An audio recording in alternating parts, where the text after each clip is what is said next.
ഷിത, രാഹുൽ ഗാന്ധി വയനാട് മണ്ഡലം ഒഴിഞ്ഞാലും പകരമെത്തുന്നത് പ്രിയങ്ക ഗാന്ധിയാണ്. ഗാന്ധി കുടുംബത്തിൽ നിന്നൊരാൾ എത്തുന്നു. അതിനപ്പുറം പ്രിയങ്ക ഗാന്ധി രാഷ്ട്രീയത്തിലിറങ്ങുന്നത്, തെരഞ്ഞെടുപ്പ് ഗോധയിലിറങ്ങുന്നത് വയനാട് മണ്ഡലത്തിൽ നിന്നാണ് എന്ന വലിയൊരു പ്രത്യേകത കൂടിയുണ്ട്. ഈ ഒരു സ്ഥാനാർത്ഥിത്വത്തോട് ജനങ്ങളുടെ പ്രതികരണം എങ്ങനെയാണ്?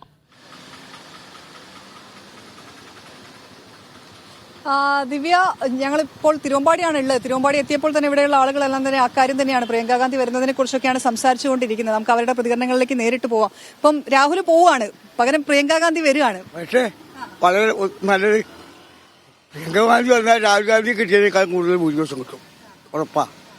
അതായത് രാഹുലിന് കഴിഞ്ഞ തവണ കിട്ടിയ ഭൂരിപക്ഷത്തിന്റെ അടുക്ക പ്രിയങ്ക കിട്ടും. 4 ലക്ഷത്തിലധികം ഭൂരിപക്ഷം നൽകി അത് കൂട്ടും. തീർച്ചയായിട്ടും 5 ലക്ഷമൊന്നും കിട്ടൂല. രാഹുൽ ഗാന്ധി കിട്ടിയ ഭൂരിപക്ഷം എന്തായാലും കിട്ടും. എങ്ങനെയാണ് ആ സ്ഥാനാർത്ഥിയെ കാണുന്നത്?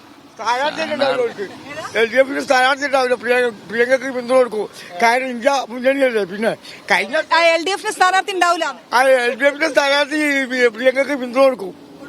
ഞാൻ അതാണോ വിശ്വാസം? പറഞ്ഞ ആനിരാജപ്പൻ രാഹുൽ ഗാന്ധി കഴിഞ്ഞിട്ട് മത്സരിച്ചു. ഇലക്ഷൻ കഴിഞ്ഞ ഉടനെ തന്നെ ആനിരാജ അങ്ങോട്ട് പോയത് രാഹുൽ ഗാന്ധിക്ക് വേണ്ടി പ്രചാരണത്തിന് പോയി. ഇപ്പൊ അന്നത്തെ അവസ്ഥയിലേക്ക് വരുമ്പോൾ എനിക്ക് LDF കൂടെ മത്സരിക്കൂല. BJPയും പ്രിയങ്കയായിട്ടായിരിക്കും മത്സരം. LDF പ്രിയങ്കയെ പിന്താങ്ങും. അവിടെ 5 ലക്ഷത്തിന് നേരെ ഭൂരിപക്ഷം കിട്ടും. ഞാൻ പോവാ. എങ്ങനെയാ കാണുന്നത് ഈ സ്ഥാനാർത്ഥിനെ പറ്റി ഇപ്പൊ ഒന്നും പറയാൻ പറ്റൂല. വരുന്നതിൽ സന്തോഷമുണ്ടോ? രാഹുൽ ഗാന്ധി പോവുകയാണ്, അതിന്റെ ഒരു വിഷമമുണ്ടോ? അതോ പ്രിയങ്ക വരുന്നതിൽ എങ്ങനെയാണ് നിങ്ങൾ അതിനെ? സന്തോഷമൊന്നുമില്ല, നമ്മളെ LDF കാരനാ, ഒരു സന്തോഷമില്ല. ഇവിടെ കാര്യമായിട്ട് ചർച്ച ചെയ്തോണ്ടിരിക്കുന്നത് അതാന്നേ ഉള്ളൂ. പക്ഷെ നിങ്ങൾ LDF ആണ്. അപ്പം ആരായിരിക്കും LDF? മൂപ്പര് പറഞ്ഞ LDF സ്ഥാനാർത്ഥി ഉണ്ടാവില്ല എന്നാ. അത് മൂപ്പര ഇതിൽ പറഞ്ഞതല്ലേ, ഓരോരുത്തരുടെ ആഗ്രഹങ്ങളാണല്ലോ. അത് കോൺഗ്രസ്സുകാരുടെ ആഗ്രഹമാണ്, നമ്മളെ ആഗ്രഹം അല്ലല്ലോ. ആരെങ്കിലും വരും. അപ്പൊ സ്ഥാനാർത്ഥി തീർച്ചയായിട്ടും ഉണ്ടാവും, ഉറപ്പായിട്ടും. ഇന്ത്യ മുന്നണിക്കാണ്, അതുകൊണ്ടാണ് അങ്ങനെ പറയുന്നത്. ഇന്ത്യ മുന്നണി അവിടെ ചെന്നാ അടിയല്ലേ. എങ്ങനെയാണ് നിങ്ങളും LDF ആണ്? നമ്മൾ LDF ആണ്. എങ്ങനെ വരുന്ന വരവിന് എങ്ങനെ കാണുന്നത്?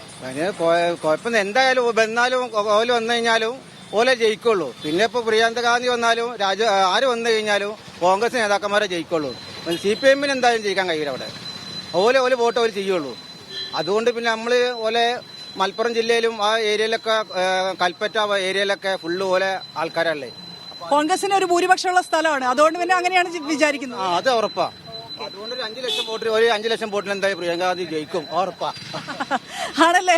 ചിരിക്കുന്നുണ്ട് ആ കേട്ടിട്ട്. ഞാൻ രാഷ്ട്രീയക്കാരനല്ല. എന്നാലും രാഷ്ട്രീയക്കാർക്ക് മാത്രമല്ലല്ലോ അഭിപ്രായം പറയാൻ പറ്റുക.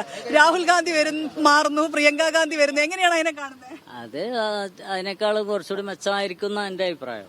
രാഹുലിനേക്കാളും നല്ല സ്ഥാനാർത്ഥി മെച്ചമായിരിക്കും എന്റെ അഭിപ്രായം അതാ. എങ്ങനെയുണ്ട്? എല്ലാവരും ഇപ്പൊ തന്നെയാണോ ചർച്ച? കോൺഗ്രസിന് കൽപ്പറ്റ വയനാട് മണ്ഡലത്തിൽ വരാൻ സാധ്യത 100%. പക്ഷേ രാഹുലിന്റെ ആ ഇമേജ് പ്രിയങ്കയ്ക്ക് കിട്ടുമോ എനിക്ക് അഭിപ്രായമില്ല ഈ കേരളത്തില്. പിന്നെ രാഷ്ട്രീയപരമായി നോക്കുകയാണെങ്കിൽ LDF സ്ഥാനാർത്ഥിനെ നിർത്തും, ഉറപ്പന്നെ. അത് അവരുടെ ഒരു ഇതാണല്ലോ. കേരളത്തെ സംബന്ധിച്ച് LDF ഒരു ഇമേജുള്ള ഏരിയ ആണല്ലോ.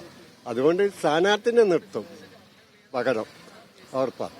വലിയ ഭൂരിപക്ഷത്തെ ജയിക്കും, ഒരു സംശയമില്ല, കോൺഗ്രസ് ജയിക്കുള്ളൂ. എന്നാലും ഇവിടെയുള്ള ആളുകള് LDF-കാരും ഉണ്ട്, ഒപ്പം തന്നെ UDF-കാരും ഒക്കെ ഉണ്ട്.